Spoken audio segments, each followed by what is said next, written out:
on to today's video. Today we have Kiwi out for the moment. I'm not going to keep him out the whole time, but today we are going to be talking about leopard gecko care, because the last time I did a care video I believe was like 5 or 6 years ago, and it is very outdated. So I figure it's time for an update because things have changed and I have different opinions on care.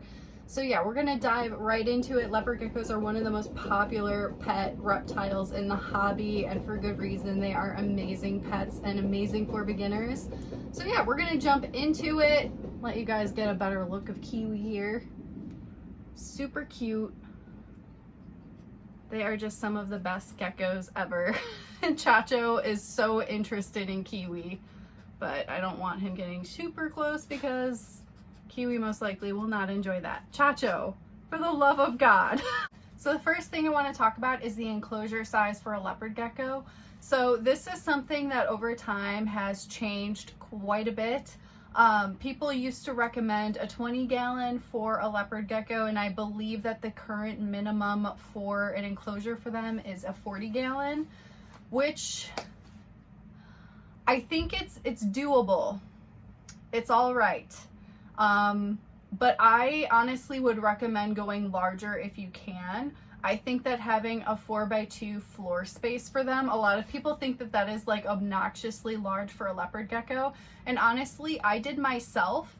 And it's why I waited so long to upgrade my leopard gecko to that size, because I felt like it wasn't necessary and it wouldn't be utilized. But after switching over to a 4x2x16, I think that it is 1000% necessary and what I would recommend for any leopard gecko. And it's just, it seems like the perfect, most adequate space for that species, because they are a pretty active species. Even though you see them sleeping all day, they are active. They like to climb, they like to do things. They will utilize their entire enclosure, so giving them more space is what I would recommend. Minimum enclosure size would be a 40-gallon tank. But I would recommend a minimum of a 4x2 floor space. An enclosure that I really love for leopard geckos is the 4x2x16 enclosure by Zen Habitats.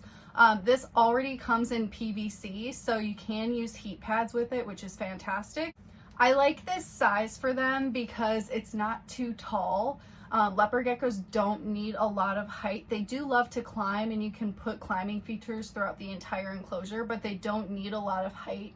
So honestly, when you're using like a 40-gallon tank, they are kind of like high and awkward. I love the 4x2x16 at Zen so much because it's so much easier to access them with the sliding front doors. And it's not as much height that's going to be taking up, like, I feel like a tank is just so bulky and it takes up space, and the Zen Habitats don't seem to do that. They seem to like make the most of the space that you have for your reptile without being like obnoxious and like out of the way like tanks are. So yeah, I really love the 4x2x16. That's usually what I recommend for leopard geckos. It can be expensive, but I think that it's absolutely worth it, and it would be a goal to get to for housing your leopard gecko. If you guys are interested in Zen Habitats, my affiliate link is always in the description, and you guys can ask me any questions regarding anything Zen related since I work for them, so I have the inside scoop on everything. So other things when you are looking into the enclosure for them is what you should be putting in your enclosure and all of the things that you're going to be needing.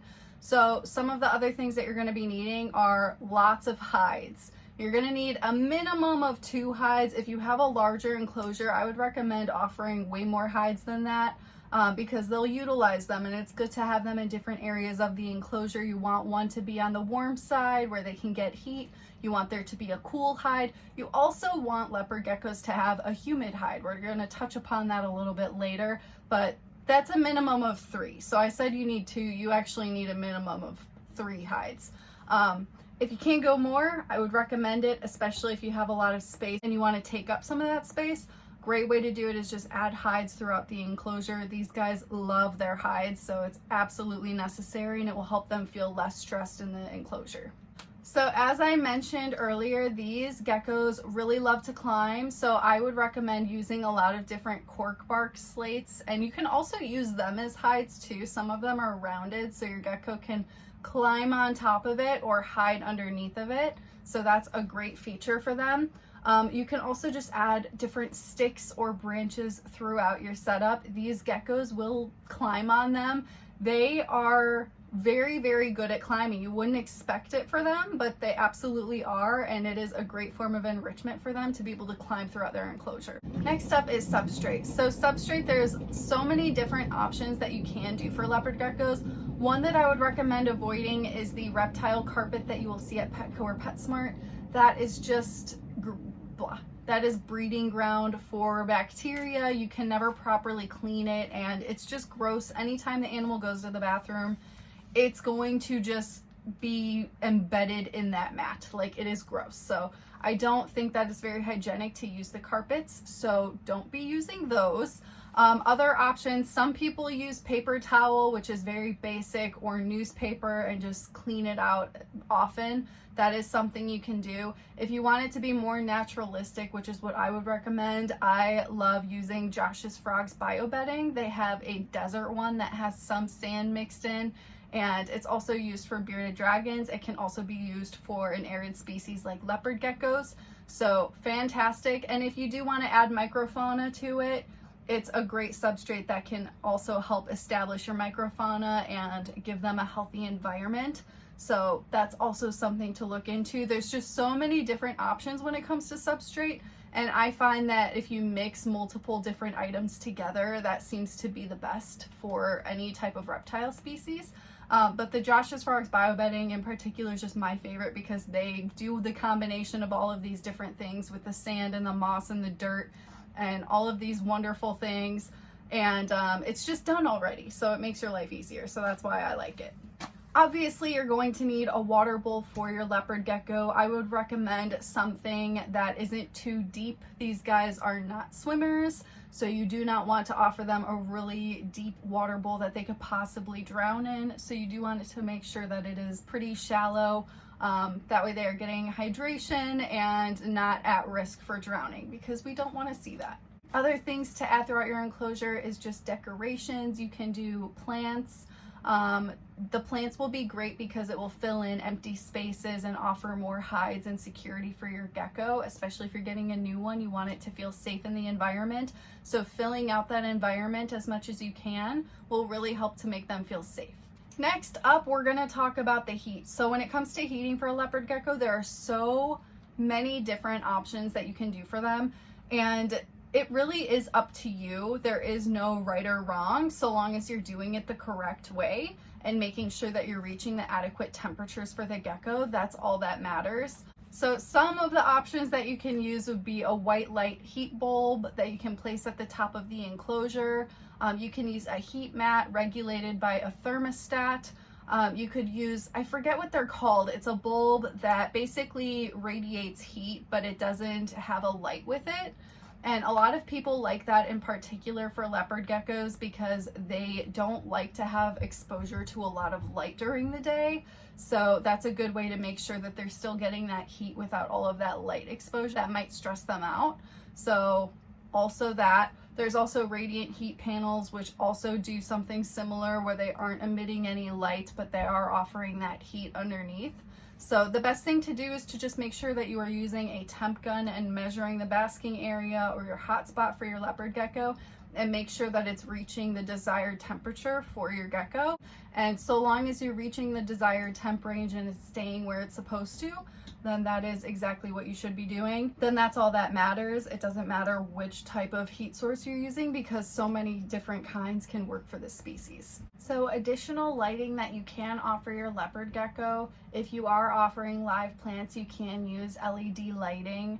Another thing that you can offer is UVB, which can be beneficial, but it is not a requirement for leopard geckos.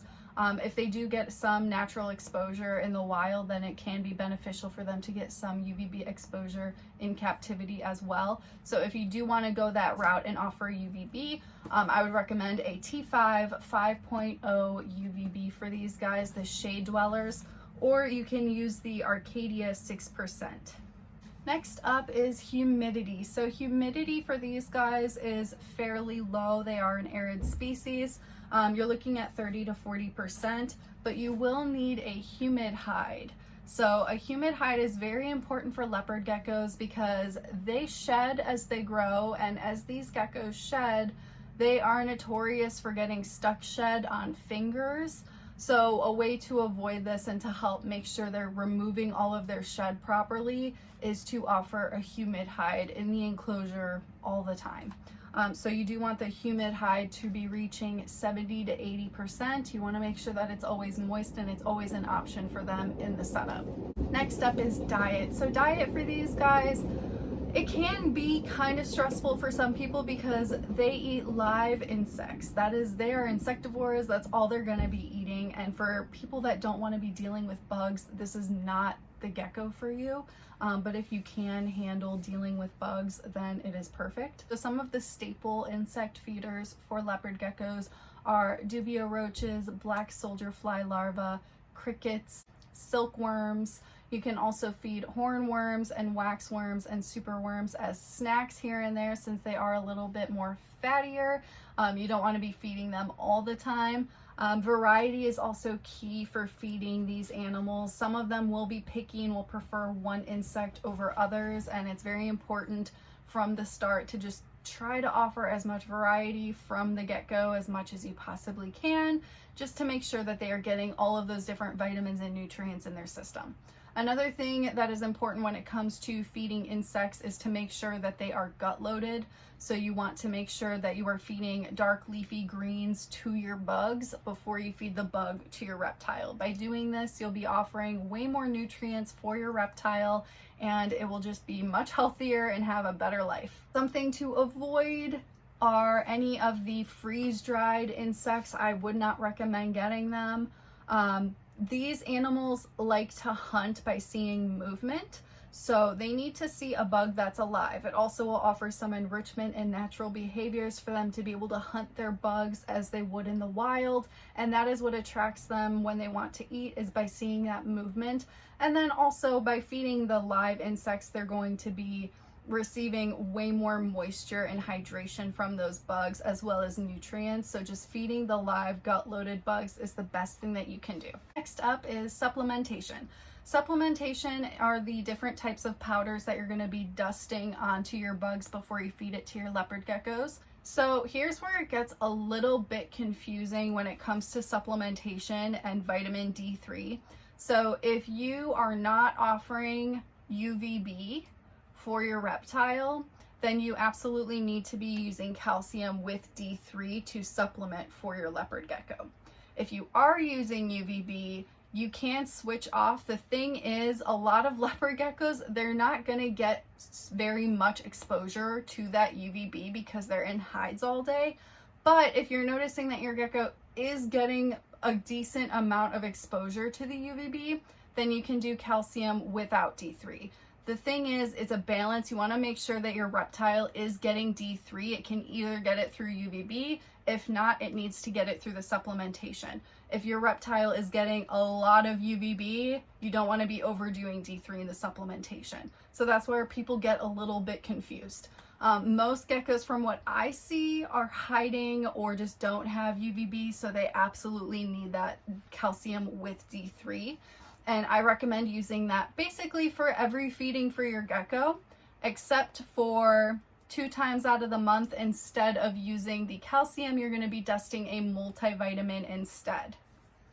So those are the 2 things to be paying attention to, is the calcium with or without D3, and then the multivitamin are the main powders that you're going to be using for supplementation for your leopard gecko. Next up is basically just temperament of leopard geckos. Leopard geckos are very common. They're pretty easily handleable. However, I feel like they're a species, it does depend because each one has its own personality, but it seems like they don't typically really enjoy being handled.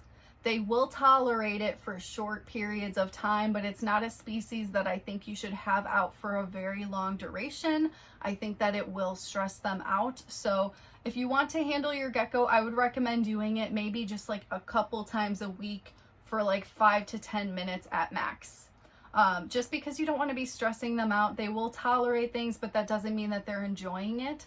Of course, every gecko will have its own personality. Some of them will be feisty. Most of them, for the most part, are very docile, which is why they are so great for beginners. But it is good to be aware that any animal could have its own personality and behaviors. So if you do get a little feistier of one, it's just something to be aware of and make sure that you're willing to commit to that. So yeah, this completes my upgraded leopard gecko care. I hope that this was helpful. If you guys have any questions, go ahead and leave it in the comment section, and I will see you guys in the next one.